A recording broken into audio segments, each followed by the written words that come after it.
All right.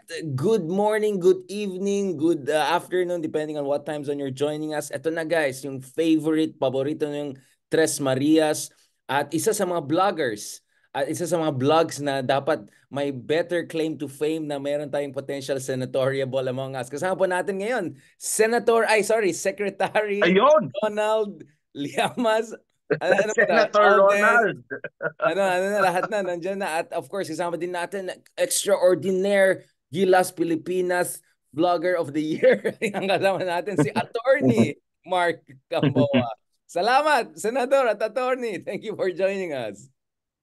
Kamusta, Marco Polo? Nasa Ayan. Lupalop ka na naman. Ayan. Okay naman, Tinatalo mo, Senador. tinatalo mo talaga si Ay, BBM. wala na. Ha? Wala na. It's not even close. It's not even close. Guys, syempre gusto kong pag-usapan ng West Philippine Sea mamaya. Grabe yung event namin dito na na-cancel nung isang araw dahil may death threats and all. But anyway, pag-usapan natin later on yan. Daming drama. Bago natin puntahan ng West Philippine Sea opposition, designated survivor. Bakit red wedding bang mangyari dyan sa zona? And Harry Roque, yung paboritong ni Attorney Mark Gamboa. Dami natin pag-usapan. First, ito na, Pulse Asia and Okta, meron na silang survey. Obviously, hindi surprising yung kalabasan ng survey ni Sensa Erwin Tulfo has come on top. Tito Soto, the former Senate president, is also in contention for top spot. A lot of things were quite expected there. Medyo consistent, mukhang hindi masyadong movement na nangyari. Obviously, two things stood out for me in the survey. Kaya ang kasama natin si Ronald. One is obviously, isang Duterte lang mukhang nakakapasok sa Magic 12. So even if tatlong Duterte ang tatakbo, baka nga batid dalawa mahirapan na sila. I think this is what this survey is saying. Sobrang dikit tong fight na to. And you can even see Amy Marcos, Manny Pacquiao, Isko Moreno, not necessarily sure, di ba? Very competitive race. But what made this race even more competitive is Ronald Llamas ranking higher than Kimoloy. Yun. No. Self-appointed. Binoki Buloy pero higher than Vic Oo, Rodriguez. ayaw, just statistically tight, but higher Statistically. than the kingmaker Vic Rodriguez. Ano ka na, shogun maker ka na ba, Sir Ronald? How do you feel about this, Sir Ronald? And let's be clear, dami nagka-claim to fame dito dahil success has many, many parents. Let me be very clear. Feeling ko ang may dahilan dyan, kami nag-Christian, hindi politika. But anyway, Sir Ronald, ano masasabi mo dyan? Malapit ka na kay Kibuloy, medyo competitive ah. At least mas mataas na kay Gadon. Papunta na dyan. Kailan ako nakakita ng survey na imbis na pag-usapan yung mga pinakamataas, ang pinag-uusapan yung pinakamababa. Ano yan? Ano yan? Ano yan, Mark? Perdigana? Ano yan, Perdigana? Pinag-uusapan yung 54 to 60. 54 to 60, hindi pinag-uusapan yung top 12, di ba? Mas sikat kasi Parang kayo eh. parang Mas sikat na parang mas kayo eh. parang mas nakakwenta mas alaskahan eh, no? Sumikat tuloy yung Kagabi, survey na yan. kagabi first time kami nagsama. Si Christian, si Ronnie Holmes at saka si Juan, si Alan Herman. 2 oras wala kaming ginawa kundi laitin ang sarili namin.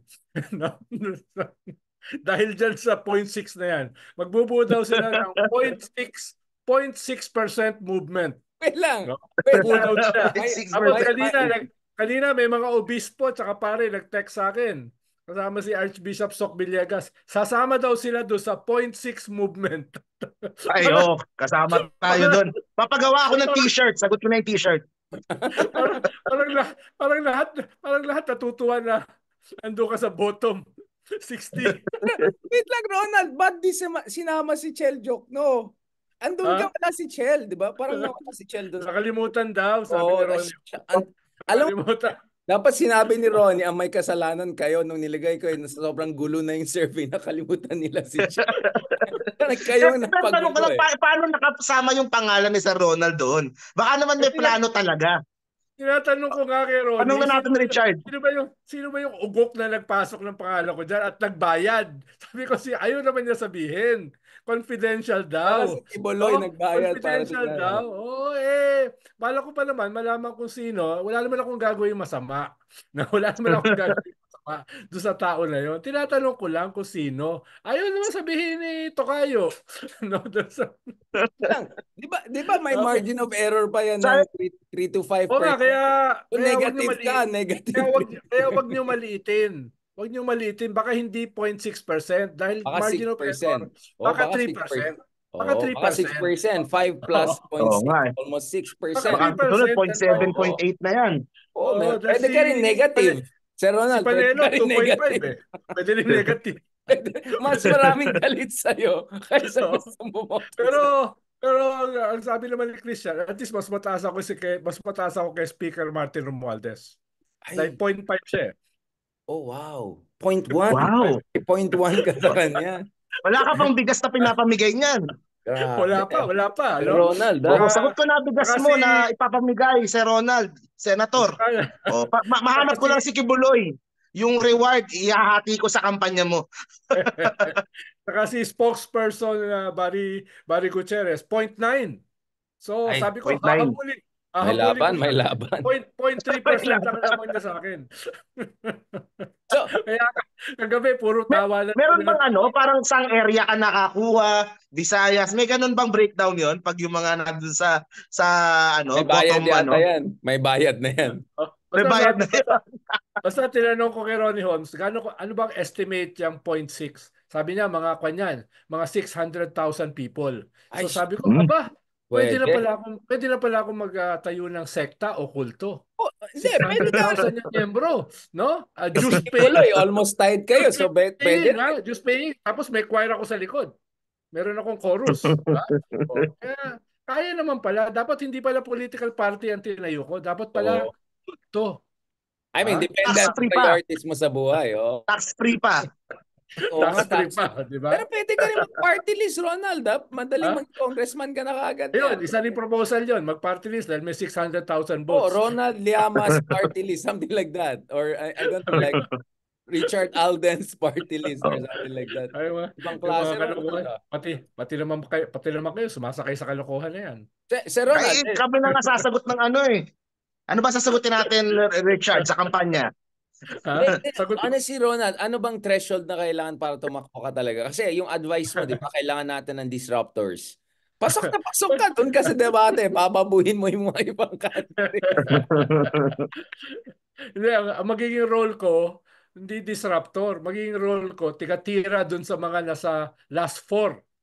Sa last four sa Wait, Magic Land. Ronald, Yung may trabaho ko, proposal. titirahin May ko sila proposal. para lumabas. Sir Ronald, Bumaba.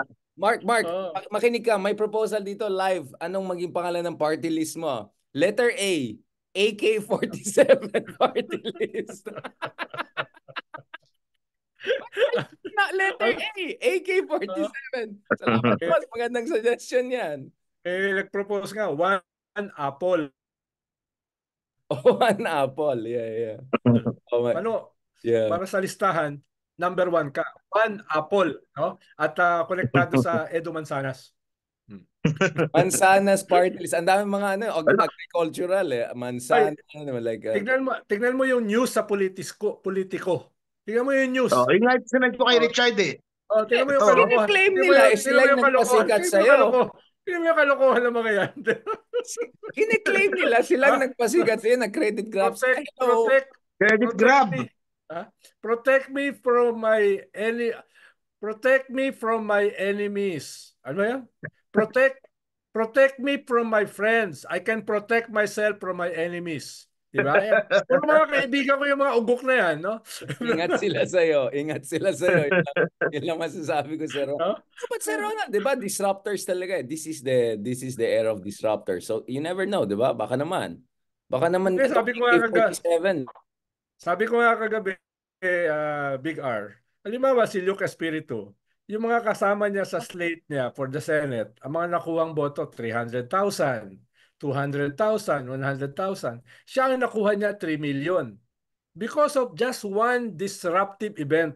Nung inaway niya si Gadon at saka si Harry Roque. Di ba? Sa debate? Yun lang. Yun lang. Isang moment lang. nag-leapfrog siya from yung mga kasabay niya na 300, 200, 100,000 votes. Siya nag 3 million, di ba? Times 10 immediately do sa kanyang mga kasama. Hindi rin na siya kilala noon, di ba?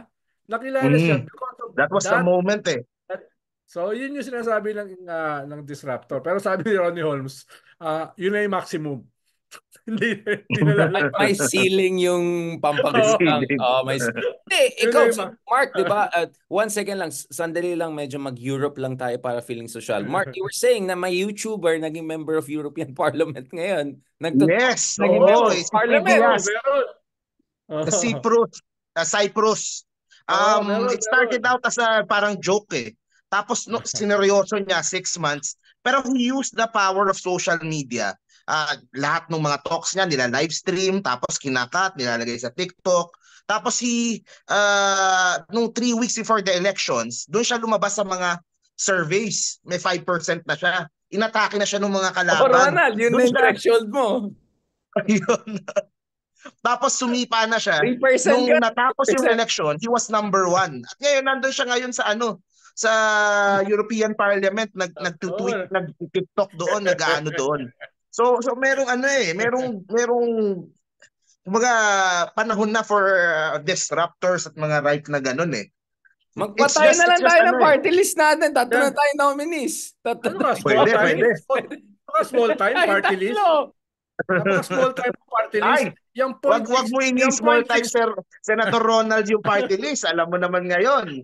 Pwede tayong tatlong nominee. Yung 0.6% na yan, hintayin nyo, yung 0.6%, yan ang magiging entablado ko going into 2028 presidential election. No? Small time. Presidente ang labanan. Ayun pala. Ako naman Sir Ronald, Sir Richard. Ako naman, kunyari kung meron akong 600,000, ipapasubscribe ko sa YouTube ko para umabot na ako ng 1 million. Makakuha na ako ng gold. Yun ang habol ko. Kahit hindi na manalo. Sumipa lang tumaas lang yung subscriber sa YouTube, pwede na. Ikaw ba, Bigar? Ilan na ba subscriber mo, Bigar? Ako, kailangan ko lang yun para mas marami akong mga libreng trips abroad.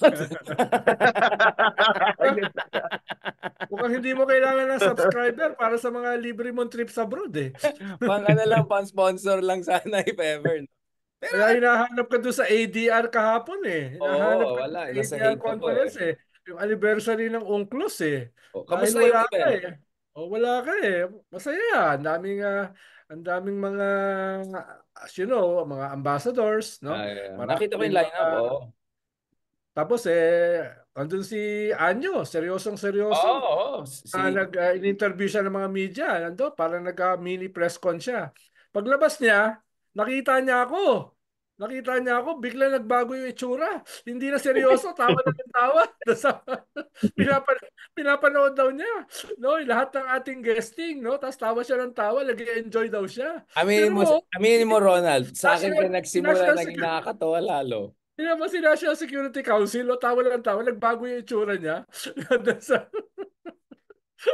Diba, Mark? Habang seryoso siya. Mark, ikaw mas alam, ako baka bias ako. Mark, aminin mo, before kaming dalawa ni Ronald, hindi siya ganun katawa ng tawa.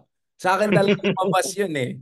Seryoso sila dati sa'yo eh. Sa akin ka lang. Tapos lang sila nag-ride. Talagang may malaking factor ka dun sa, hindi politiko, si Richard Darian talaga yun. Si Christian, obviously, kasi si Christian. Si Christian Esguerra. Dati seryoso kayo ni Christian din eh. Nakita nyo. Aminin yan. Okay, Sir Ronald, I think that sets the tone for our next episode. Pag-usapan natin, no? We'll have a discussion about West Philippines soon. But I also want to talk about another big event coming soon. Ito yung SONA natin. Third State of the Nation address ni BBM. But will there be a SONA? Kasi meron na daw self-appointed. Designated. Hindi lang self-appointed, meron si Kibuloy. Ito may ibang self-appointed. Mahilig talaga sa self-appointed ang mga taga Davao. Pag-usapan natin yan. Thank you very much, Secretary Rodriguez. And salamat, Attorney Gamboa. Salamat, sir, for joining us.